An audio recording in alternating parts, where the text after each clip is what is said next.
नमस्कार मंडळी, स्वागत आहे तुमचं आज काय स्पेशल विथ कोमलमध्ये। तुम्हालाही रोजचा तोच प्रश्न पडतो का? आज डब्यात किंवा जेवणात काय भाजी बनवायची?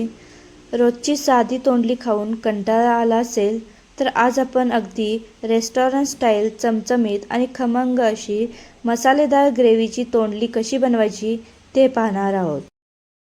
तर व्हिडिओ शेवटपर्यंत नक्की पहा। तर त्यासाठी लागणारे साहित्य आहे तोंडली 250 ग्रॅम उभी चिरलेली, तेल 3 चमचे, मोहरी आणि जिरे प्रत्येकी 1 टीस्पून, कांदा 2 मध्यम बारीक चिरलेला, आले लसूण पेस्ट 1 मोठा चमचा, टोमॅटोची प्युरी 2, कांदा लसूण मसाला 2 टीस्पून किंवा तुमच्या आवडीनुसार तिखट तुम्ही कमी जास्त करू शकता, हळद अर्धा टीस्पून, शेंगदाण्याचा कूट 2 चमचे, गूळ 1 छोटा खडा आणि मीठ चवीनुसार, तसेच कोथिंबीर बारीक चिरलेली। संपूर्ण साहित्य मी डिस्क्रिप्शनमध्ये दिलेले आहे। हे पहा, तोंडली अशी उभी चिरून घेतलेली आहे। सर्वात आधी आपण कढईत थोडं तेल घेऊया आणि चिरलेली तोंडली त्यामध्ये छान परतून घेऊयात। तोंडली छान परतून झाली की ती एका प्लेटमध्ये काढून बाजूला ठेवून देऊयात। आता पुन्हा त्याच कढईत परत थोडं तेल घेऊयात। तेल गरम झालं की जिरे मोहरीची फोडणी घालून बारीक चिरलेला कांदा घालून छान परतून घेऊयात। कांदा आता हलका गुलाबी झाला की त्यामध्ये आलं लसूण पेस्ट टाकूया आणि तिचा सुद्धा कच्चा वास जाईपर्यंत छान परतून घेऊयात। आले लसूण सुद्धा चांगले परतून झालेले आहेत।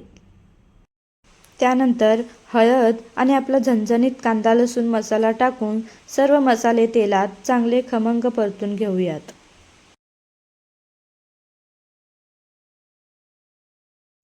मसाले आता छान परतून झाल्यावर यामध्ये टाकूयात टोमॅटोची प्युरी।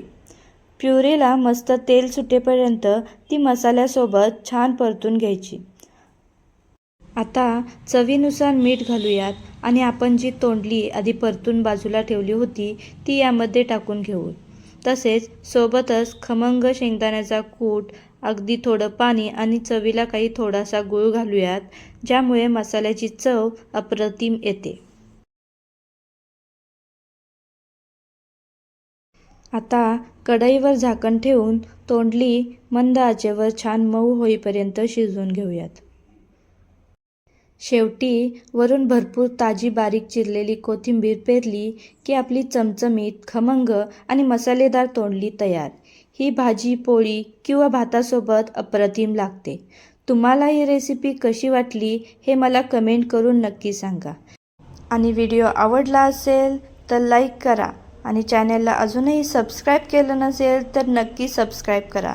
भेटूया पुढच्या व्हिडिओमध्ये, तोपर्यंत खात राहा।